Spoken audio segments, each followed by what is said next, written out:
अगर मुझे लग रहा है कि यहाँ से बाजार बढ़ेगा और मैं कॉल बाय कर रहा हूँ तो भाई साहब उसने तो कसम खा ली कि बढ़ना ही नहीं। एक वक्त तो ऐसा आ गया कि मैंने अपने आप को इंडिकेटर नाम दे दिया कि अगर मैं बाय कर रहा हूँ तो भैया सारी दुनिया सेल कर दो, तुम सब प्रॉफिट में उठोगे। किसी दिन आए तो 2000 रुपये आए और लॉस हो रहा है तो लाख रुपये का हो रहा है। लॉस लेके आता था, बच्चों पे गुस्सा निकल जाता था। और अगर कोई आप कमा पा रहे हो तो मैं क्यों नहीं कमा पा रहा। मैंने अपनी इस इच्छा को मरने नहीं दिया and I am very grateful to my wife, to my family. मेरे फादर मदर, मेरी wife, they supported me a lot. Generally ऐसे टाइम में लोगों के घर में झगड़े, नेगेटिविटी बढ़ जाती है, लेकिन मेरी फैमिली बहुत अंडरस्टैंडिंग थी। मेरी वाइफ ने बहुत मुझे सपोर्ट किया, हर तरीके से सपोर्ट किया। और हालत ये थी कि मैं रोज़ सुबह बैग उठा के अपने ऑफिस जाता था।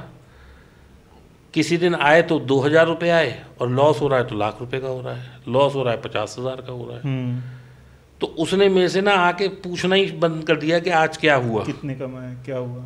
क्योंकि उसे पता था कि अभी वो पूछेगी और मैं नाराज़ होऊंगा और गुस्सा होऊंगा, तो एक बड़ा नेगेटिव माहौल हो जाता है। वो कहीं का गुस्सा कहीं और निकलता और ये भी फैक्ट है, कई दफ़ा मैं लॉस लेके आता था, बच्चों पे गुस्सा निकल जाता था, कई दफ़ा मेरे एम्प्लॉयज़ पे निकल जाता था, कई दफ़ा ड्राइवर पे निकल जाता था। तो कुल मिला के क्या, क्योंकि आपकी फ्रस्ट्रेशन तो आप कहीं ना कहीं तो निकलेगी। बिल्कुल। तो ये सब चीज़ें जो थी चलती नहीं मेरे दिमाग में, लेकिन मैं फिर भी बहुत सारी यूट्यूब पे वीडियोस देखता रहा, मैं बाहर की वीडियोस भी देखता रहा, मैं बुक्स पढ़ता रहा। हालांकि मैं बहुत ज़्यादा बुक्स पढ़ने का मतलब शौक नहीं हूँ, लेकिन जितनी मैंने अपनी पूरे टाइम में नहीं पढ़ी, कॉलेज से और पोस्ट ग्रेजुएशन तक भी, उससे ज़्यादा किताबें मैंने स्टॉक मार्केट की पढ़ दी। और मैंने ये रियलाइज़ किया कि जो इस किताब में लिखा है उसका तो उल्टा ही हो रहा है। अगर मुझे लग रहा है कि यहाँ से बाजार बढ़ेगा और मैं कॉल बाय कर रहा हूँ तो भाई साहब उसने तो कसम खा ली कि बढ़ना ही नहीं। एक वक्त तो ऐसा आ गया कि मैंने अपने आप को इंडिकेटर नाम दे दिया कि अगर मैं बाय कर रहा हूँ तो भैया सारी दुनिया सेल कर दो, तुम सब प्रॉफिट में उठोगे। ये हर ट्रेडर के साथ होता है कभी ना। ठीक है, लेकिन यहाँ पे हम लोग, आज देखो मैं पीछे मुड़ के देख रहा हूँ, मैं हंस पा रहा हूँ, लेकिन उस टाइम में मैं रोता था।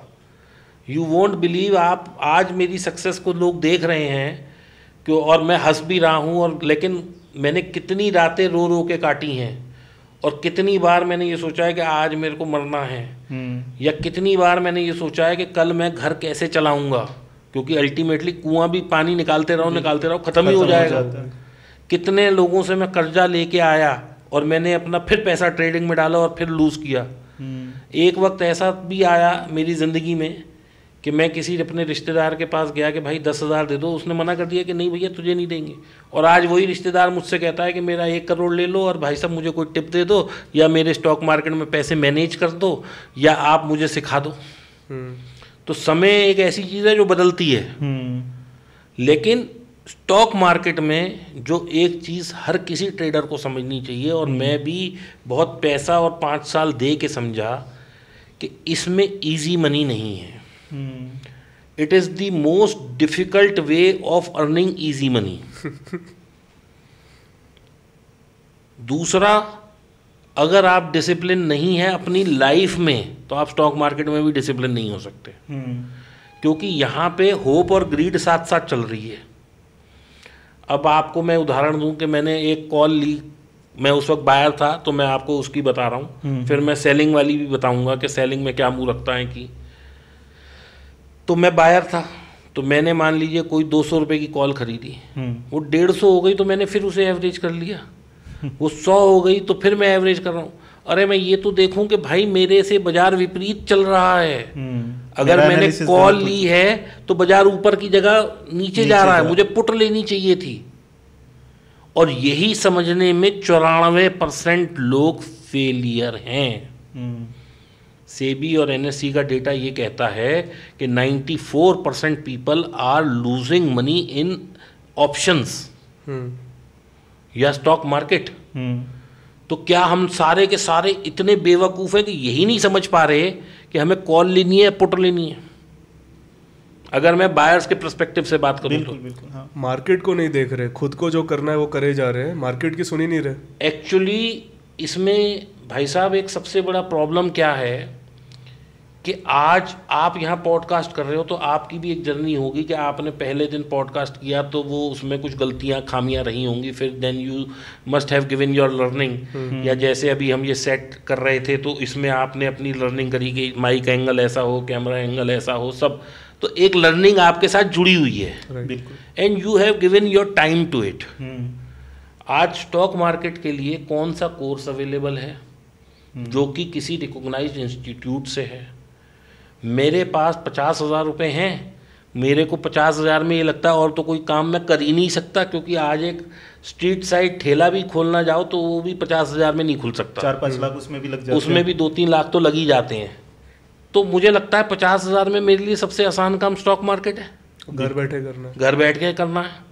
तो कोई एंट्री बैरियर नहीं है ना, कोई भी कर एंट्री सकता बैरियर है। नहीं है, कोई भी कर सकता है। मतलब स्ट्रीट पर किसी को बिजनेस भी ओपन करना है तो कुछ बनाना आना भाई चाहिए, कुछ साहब, करना आना हर्षद चाहिए। मेहता के टाइम में रिक्शे वाला तक आपका जो है शेयर खरीद रहा था। बिल्कुल। अभी जो ये बुल रन चल रहा है इसमें ऐसे ऐसे लोग मुझे मिलते हैं कि सर मैं स्टूडेंट हूँ, मैं पढ़ रहा हूँ, लेकिन मैं स्टॉक भी खरीद रहा हूँ, मैं ऑप्शंस भी कर रहा हूँ, क्योंकि जब बुल रन होती है तो हर गधा घोड़ा स्टॉक भाग रहा होता है। बिल्कुल।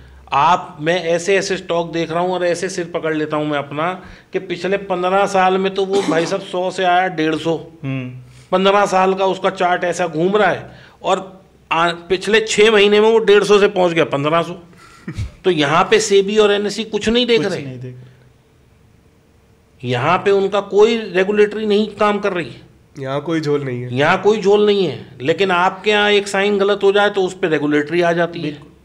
तो कहने का मतलब ये है कि जितनी भी रेगुलेटरी बॉडीज़ हैं ये भी कुछ चीज़ें शायद नहीं कंट्रोल कर पा रही, और कहीं ना कहीं ये लगता है कि छोटे लोगों को दबाने का काम जो है रेगुलेटरी बॉडीज की तरफ से हो रहा है। देखिए मैं इस पे तो नहीं कमेंट कर पाऊंगा कि ऐसा हो रहा है, लेकिन हाँ, क्योंकि लग तो वही रहा है। लेकिन आप ये देखिए कि अभी थोड़े दिन पहले मैं कहीं पढ़ रहा था, शायद मनी कंट्रोल पे या किसी साइट पे, जीरोधा ने ये बोला कि हमने पिछले 3 साल में शायद 4 या 6 करोड़ नए अकाउंट खुले हैं with average value in the account for about 50 to 60,000, यानी कि बाजार में 4 लाख करोड़ 5 लाख करोड़ रुपया आया है।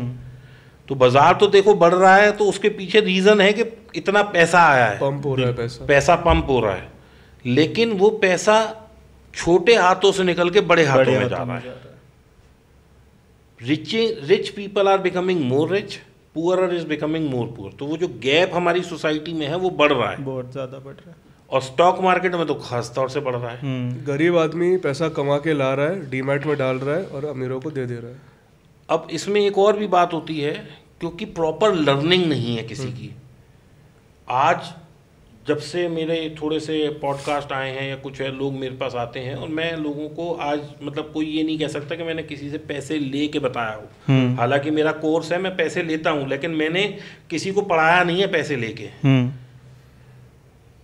जितने भी लोग आते हैं 90% of the people fail to see 90% of the people fail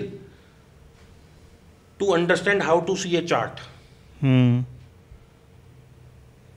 क्या चार्ट देखना इतना मुश्किल काम है? लेकिन लोग फेलियर हैं। बिल्कुल। डॉक्टर बनने में आज 10 साल लगते हैं। एक पहले वो MBBS करता है, फिर MD करता है, फिर कहीं इंटर्नशिप करता है, फिर किसी हॉस्पिटल में नौकरी करता है, फिर वो अपनी क्लिनिक खोलता है और वहाँ 500,000 रुपये लेता है। तो आप देखो, एक डॉक्टर को बनने में 10 साल लगते हैं, एक इंजीनियर को 6 साल लगते हैं, टीचर भी अगर कोई मतलब ग्रेजुएशन के बाद B.Ed करेगा तो टीचर की जॉब कर सकता है, उसे भी 2 साल लगते हैं। लेकिन स्टॉक मार्केट ट्रेडर सुबह 9 बजे ट्रेडर बनता है, 9:15 बजे ट्रेड लेता है, 10:30 बजे तक तो वो पोजिशनल ट्रेडर हो जाता है, और 12 बजे तक वो कहता है मेरी तो जर्नी खत्म, मैं लॉस मेकिंग ट्रेडर हूँ। मतलब how small is the journey. तो क्या उसने ये कोशिश करी कि भाई मैं जो हूँ इस पे थोड़ी सी लर्निंग कर लूँ, थोड़ा सा एक्सपीरियंस ले लूँ। मेरे पास लोग आते हैं, मैं उनकी ज़रा सी एक साइकोलॉजी टेस्ट करता हूँ। तो मैंने अपने ना वहाँ ऑफिस में, जब मुझे पता होता है कि कोई आ रहा है, तो मैं एक काम करता हूँ, मैं 1 किलो सेब ला के रख लेता हूँ। तो सेब आप सबको पता है भाई बहुत अच्छे से अच्छा 200 रुपये किलो होगा। तो मैं उससे कहता हूँ भाई ये सेब है, तुम ले जाओ, इससे बड़ी अकल आती है, तुम 5,000 रुपये दे दो मुझे। आज तक मुझे सेब का बायर नहीं मिला। लोग सब्जी लेने जाएंगे, वहाँ 2, 5, 10 रुपए की बार्गेन करेंगे, रिक्शा करेंगे, टैक्सी करेंगे, वहाँ 100 रुपये बचाने की सोचेंगे, कुछ खाने जाएंगे वहाँ सोचेंगे बचाने की, कमीज लेंगे उसमें सोचेंगे बचाने की, लेकिन स्टॉक मार्केट में 50,000 दे देंगे, लाख दे देंगे, और उसके बाद भाई साहब घर बेच के भी पैसा ला के दे देंगे बीवी का गहना बेच के भी ला के पैसा दे देंगे मार्केट को। तो ऐसा क्या एक एडिक्शन है? एडिक्शन से ज़्यादा ग्रीड है। वो जुए वाला कहीं ना वो जुए वाला फैक्टर आ जाता है। अब इसको अगर मैं फुल टाइम बिजनेस लेता हूँ तो बिजनेस का आज कोई भी धंधा करें हम, बड़े से बड़ी कंपनी का मार्जिन ऑफ प्रॉफिट जो होता है वो 20 से 24% के बीच में होता है, यानी 1.5 से 2% कमा सकती है वो कंपनी पूरे साल में। बिल्कुल। एफडी में रिटर्न है 6% की, एनएससी पीपीएफ ये सब जो गवर्नमेंट की स्कीम लॉक इन वाली हैं इनमें शायद 7% मिल जाता है, 7.5%, 8% तक मिल जाता है। म्यूचुअल फंड 13-14% तो सारे दे देते हैं मोस्टली। निफ्टी का ईटीएफ अगर आप ले लेते हैं तो उसका 15% का CAGR है पिछले 20 साल का। लेकिन इसके बाद जो एक ट्रेडर आता है वो अपने आप को इतना स्मार्ट समझता है कि मैं निफ्टी को भी बीट कर लूँगा और मैं 50,000 लगा के 2 लाख कमा लूँगा वो भी एक महीने में। मेरे पास कम से कम 20 व्हाट्सएप मैसेज पड़े हैं कि सर मेरा नुकसान हो गया। भाई कितना नुकसान हो गया? 20 लाख रुपए का नुकसान हो गया। अब क्या है, कैसे कमाना चाहते हो? सर मेरे पास 50,000 है। तो यानी कि 20,000 से अगर हम 50,000 की बात कर रहे हैं तो कितने फोल्ड्स रिटर्न की बात हो रही है। आदमी सोचते हुए बोल भी नहीं रहा कि मैं अगर अपना इसको एज ए बिजनेस करता हूँ स्टॉक मार्केट तो 2 से 3% मुश्किल से कमा पाता हूँ, और वो बात कर रहा है कि मुझे 40x रिटर्न चाहिए। जब हम लाइव लेते हैं तो काफ़ी सारे लोग उस तरह से लिखते हैं कि सर मैं मार्केट में आया था, FNO में मैंने 5-6 लाख रुपए जो भी उनका नंबर रहता है वो गवा दिया, अब मुझे कोई एक ऐसा स्टॉक बता दीजिए कि ये सारे पैसे रिकवर हो जाए। कैसे हो जाएंगे? रिकवरी तो वैसे ही होते हैं जैसे यानी कि मतलब तुम्हारे पास 50,000 रुपये हैं और तुम्हें ऐसा कोई हम स्टॉक बता दें कि भाई साहब मैं स्टॉक यहाँ 50, 100, 200 का लूँ और वो सीधा 1000 हो जाए। अगर ऐसा हो तो मैं फिर भाई साहब पॉडकास्ट के लिए हेलीकॉप्टर से आऊँगा, मैं फिर बस ट्रेन हवाई जहाज की टिकट लेके नहीं आऊँगा, मैं तो फिर चार्टर्ड प्राइवेट से आऊँगा। अभी भी वही थिंकिंग है इतना लॉस करने के बाद भी कि फिर भी कोई शॉर्टकट मिल जाएगा। मैं भाई साहब हर पॉडकास्ट में, अपने हर इंटरव्यू में, हर जगह जाके ये बोलता हूँ कि अगर आप इसे एज ए बिजनेस लेते हैं तो इसमें जो मैक्सिमम कमाई किसी अच्छे से अच्छे बड़े ट्रेडर की हो सकती है। एक्सेप्शनली हम 2-4 लोगों को छोड़ देते हैं, लेकिन अगर कोई एवरेज अपनी पूंजी लगा के कमा पा रहा है तो वो 1.5 से 2% महीने का निकाल ले तो मैं उसे सुपर ट्रेडर बोलता हूँ। बिल्कुल। अगर किसी आदमी ने पूरे साल काम किया और वो 10, 20, 50,000 के लॉस में है तो मैं उसे कहता हूँ तू हीरो ट्रेडर है, क्योंकि तूने अपनी कैपिटल सिक्योर कर ली 1 साल काम करने के बाद। तूने घर से नहीं दिया, टाइम दिया, चलो कोई बात नहीं, लेकिन तूने कैपिटल सिक्योर कर ली। तू उन लाखों लोगों से बेटर है जो अपनी कैपिटल ही 0 करे बैठे हैं। जो बचाना सीख गया वो कमाना भी सीख जाएगा। तो आज की तारीख में मैं जब भी ट्रेड लेता हूँ मैं बगैर हेज के तो ट्रेड नहीं लेता। ये मैंने कसम खा रखी है कि मुझे अगर कोई, मतलब ये समझ लो कि जो मार्केट चला रहा है बंदा, या कोई ऐसा ऑपरेटर है, या कोई भगवान है, या कोई इस मार्केट का खुदा है, वो आके कह दे कि भाई साहब आप ये शेयर X ले लो और ये वहाँ कल 100 रुपये बढ़ने वाला है, अगर मैं उसे ले भी लूँगा तो मैं उसकी पहले ये देखूँगा कि मेरे से ये क्या लेके जाएगा। मैं पहले हेज लूँगा, बाद में मैं कुछ सोचूंगा कि मेरे को क्या कमाई होगी। राइट। रिस्क अपने मेरा ट्रेड लेने से पहले अपने आप से सवाल ये होता है कि भाई ये मुझे क्या देगा, ये तो मुझे नहीं पता, क्योंकि ये तो मार्केट कितना मूव करेगी मुझे नहीं पता, लेकिन मैं मार्केट को क्या देने वाला हूँ, मेरा रिस्क एपेटाइट कितना है, क्या मैं इसमें कोई ऑप्शन बाय करके या कुछ भी करके, जैसे कि फ्यूचर लिया मैंने और कोई हेज कर दिया उसे पुट बाय करके, तो मेरा मैक्सिमम लॉस कितना है, क्या वो मेरी पूरी कैपिटल का 1% 2% के अंदर आ रहा है, तब तो मैं उस ट्रेड को लूँगा। अगर वो 10% ऑफ द कैपिटल है तो भाई साहब मैं बिल्कुल नहीं लेने वाला, क्योंकि मैं कमाने ही 18 से 20% वाला हूँ पूरे साल में, और 10% मैं एक ट्रेड में दे दूँ तो मैं तो फिर बेवकूफ़ी बन गया ना। फायदे का सौदा ही नहीं है। जो लोग इंडेक्स में ट्रेड। और आज मैं आपको बताऊं, ये चीज़ आप भी महसूस करेंगे और आपने देखी होगी और ऑडियंस भी इससे अपने आप को कोरिलेट कर पाएगी। आज तक मुझे कोई आदमी ऐसा नहीं मिला जो मेरे से ये कहे कि सर मैंने रिलायंस का फ्यूचर लिया था, मैं लॉस में आ गया। मैंने HDFC बैंक का फ्यूचर लिया था, मैं लॉस में आ गया। मैंने कोटक लिया था, मैं लॉस में आ गया। मैंने मारुति लिया था, मैं लॉस में आ गया। मैंने टॉप 10 कंपनी में से कुछ भी लिया था, मैं लॉस में आ गया। सब बैंक निफ्टी में बर्बाद हो रहे हैं। बैंक निफ्टी एक इतना बड़ा दानव बनता जा रहा है इस मार्केट का कि वो 100 करोड़ को भी घुसा सकता है, 1 लाख को भी घुसा सकता है, 5 लाख को भी घुसा सकता है, 50 लाख भी घुसा सकता है और 100 करोड़ भी घुसा सकता है अपने अंदर। उसकी भूख बहुत ज़्यादा है। भूख ज़्यादा नहीं है, क्योंकि हर आदमी उसमें घुसा पड़ा है, तो वो एक इतना बड़ा रिसोर्स पूल बन गया है, यानी कि वहाँ पैसा इतना ज़्यादा लग रहा है कि हर आदमी वहीं भाग रहा है। भगदड़ मच गई है। भगदड़ मच गई है। तो इसलिए मेरी जर्नी ऐसी रही कि मैं 1995 से 2015 तक बहुत अच्छा चल रहा था। फिर मेरा एक 4-5 साल बहुत बैड फेज ऑफ लाइफ आया। फिर मैंने कोविड आया तो मैं कमाना शुरू हो गया और फिर वो जर्नी कंटिन्यू चल रही है। थोड़ा सा अपने आप को अपस्किल करते जा रहे हैं, ऑटोमेट करते जा रहे हैं सिस्टम को। सिस्टमैटिक ट्रेडिंग पे ज़्यादा ध्यान देते हैं रादर देन डिस्क्रिशनरी ट्रेडिंग।